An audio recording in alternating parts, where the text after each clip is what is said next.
বন্ধুরা, টাকা পয়সা আমাদের জীবন চলার পথে অন্যতম প্রয়োজনীয় বিষয়। এই টাকা ইনকাম করার জন্য মানুষ কত কিছুই না করে থাকে। এই টাকার জন্য মানুষ জীবন পর্যন্ত বাজি রাখে। আজ আমরা দেখব এই টাকা এবং পয়সা বা কয়েন কিভাবে তৈরি করা হয়ে থাকে। তো স্বাগতম আপনাকে অবাক বিশ্বের আরও একটা নতুন ভিডিওতে। বন্ধুরা, সব দেশের টাকা তৈরিতে ভিন্ন ভিন্ন কৌশল ব্যবহার করা হয়ে থাকে, কিন্তু সব দেশের টাকা তৈরি করার জন্যই একটি বেসিক প্রিন্সিপাল ফলো করা হয়। বন্ধুরা, আমরা সবাই জানি টাকা তৈরি করতে প্রথমেই দরকার হয় কাগজ। জানলে অবাক হবেন যে টাকা তৈরিতে যে কাগজ ব্যবহার করা হয় তা সাধারণ কোনো কাগজ নয়।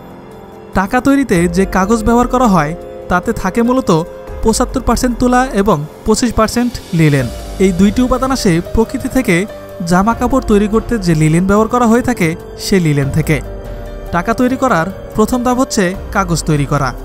প্রথমে কাগজ তৈরি করার জন্য একটি পেপার প্লাপের মধ্যে ভালোমতো মিক্সড করা হয়ে থাকে। এই মিক্সড করা পেপারের উপাদান একটি স্বয়ংক্রিয় মেশিনে সার্বক্ষণিক নজরে রেখে পেপার শিট তৈরি করা হয়। পেপার তৈরি করার পরে একজন পেপার বিশেষজ্ঞ পেপারের কোয়ালিটি চেক করে। পেপারের মান ভালো হলেই এই পেপারগুলোকে পরবর্তী ধাপের জন্য পাঠানো হয়। এই পেপার শিটগুলোকে একটি মেশিনের সাহায্যে ওয়াটার মার্ক দেওয়া হয়, যাকে আমরা জলছাপ বলি। আমরা যেমন আলোর দিকে ধরে টাকায় জলছাপ দেখা যায় কিনা অনেক সময় চেক করি আসল ও নকল টাকা শনাক্ত করার জন্য, ঠিক তেমনি জলছাপ দেওয়া হয়ে গেলে বিশেষজ্ঞরা এই জলছাপটি আলোর উপর ধরে চেক করে যে জলছাপে কোনো রকম ত্রুটি আছে কিনা। জলছাপগুলো ঠিক থাকলে এই পেপারগুলোকে তার পরবর্তী ধাপে নিয়ে যাওয়া হয়। সেখানে একটি অটোমেটিক মেশিন দ্বারা পেপার রুলগুলোকে কাটা হয় এবং টাকার উইন্ডো তৈরি করা হয়। তবে এই উইন্ডো কিন্তু সব দেশের টাকায় থাকে না। পরবর্তীতে সিক্রেট হলোগ্রাম স্ট্রিপ রিল তৈরি করা হয় এবং এই হলোগ্রাম স্ট্রিপ পেপারের উপর এইভাবে অ্যাপ্লাই করা হয়। এর কাজ শেষ হয়ে গেলে একে ভিজুয়াল ইন্সপেকশনে নেওয়া হয়। এই পর্যায়ে এই হলোগ্রামগুলো খুব কাছ থেকে দেখা হয় এবং একটি অটোমেটিক মেশিন দ্বারা পেপারগুলোকে কেটে নেওয়া হয়। এই প্রক্রিয়া শেষ হয়ে গেলে একজন দক্ষ কর্মী আবারও কোয়ালিটি চেক করে পেপারগুলোকে কালার প্রিন্টের জন্য পাঠিয়ে দেওয়া হয়। এখানে কালার প্রিন্টের প্রাথমিক ছাপার কাজ শুরু হয়ে যায়।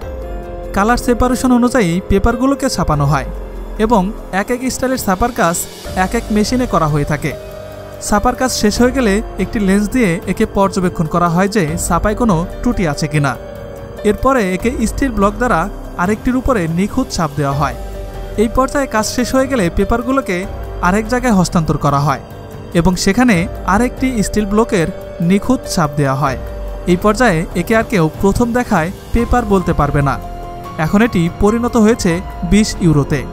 এরপরে একে স্বয়ংক্রিয় একটি কাটিং মেশিনের মাধ্যমে কেটে একদম টাকায় রূপান্তর করা হয়। পরবর্তীতে একে কম্পিউটার পরিচালিত মেশিন দ্বারা গুনে বান্ডিল করা হয় এবং উপরে নরম পলিথিন দিয়ে র্যাপিং করে দেওয়া হয়। সবশেষে টাকাগুলো কার্টনজাত করার মধ্য দিয়ে এর কাজ সম্পূর্ণ হয়। বন্ধুরা, এবার দেখব কয়েন কিভাবে তৈরি করা হয়।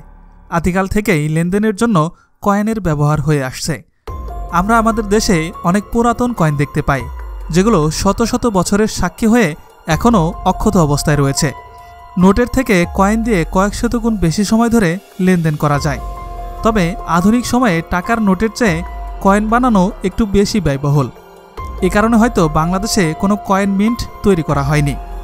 যাই হোক, এখন আমরা দেখব এই কয়েন আসলে কিভাবে তৈরি করা হয়।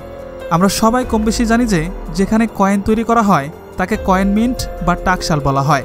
কয়েন প্রস্তুত করার আগে একে ডিজিটাল সফটওয়্যার দ্বারা বিশেষ কারিগর দ্বারা ডিজাইন করা হয়ে থাকে। এই ডিজাইনের কাজ শেষ হয়ে গেলে মেশিন দ্বারা স্টিল দিয়ে কয়েনটির মাস্টার কপি প্রস্তুত করা হয়, যা পজিটিভ মুডে থাকে। আর যখন এই সাজ দিয়ে কয়েন তৈরি করা হয় তখন এটি নেগেটিভ মুড শো করবে। এরপর যে ধাতু দিয়ে কয়েন তৈরি করা হয় তাকে গোল গোল করে কয়েনের মতো করে মেশিন দিয়ে কাটা হয়। এরপরে নেওয়া হয় ছাপ দেওয়ার জন্য, যেখানে একটি একটি করে কয়েন সারিবদ্ধভাবে যেতে থাকে। কয়েনকে ছাপ দেওয়ার জন্য দুটি সাজ থাকে, একটি হেডের জন্য, অন্যটি টেলসের জন্য, এবং তৈরি হয়ে বের হয়ে আসে একটি নতুন কয়েন। এই মেশিন সেকেন্ডে 12টি কয়েন প্রস্তুত করতে পারে। এই ছাপগুলো আপনা আপনিই পড়ে না। কয়েনকে ছাপ দেওয়ার জন্য 60 টনের প্রেসার ব্যবহার করা হয়। পরবর্তীতে কয়েন তৈরি হওয়ার পরে এগুলোর কোয়ালিটি চেক করা হয়। এর মান সন্তোষজনক হলে প্যাকেটে করে রিজার্ভ ব্যাংকের উদ্দেশ্যে পাঠিয়ে দেওয়া হয়। বন্ধুরা, আমাদের আজকের ভিডিওটি এ পর্যন্তই। এই ধরনেরই জানা অজানা সব ভিডিও পেতে আমাদের চ্যানেলটি সাবস্ক্রাইব করে পাশের বেল বাটনটি প্রেস করে দিন। ভালো থাকবেন সবাই। আল্লাহ হাফেজ।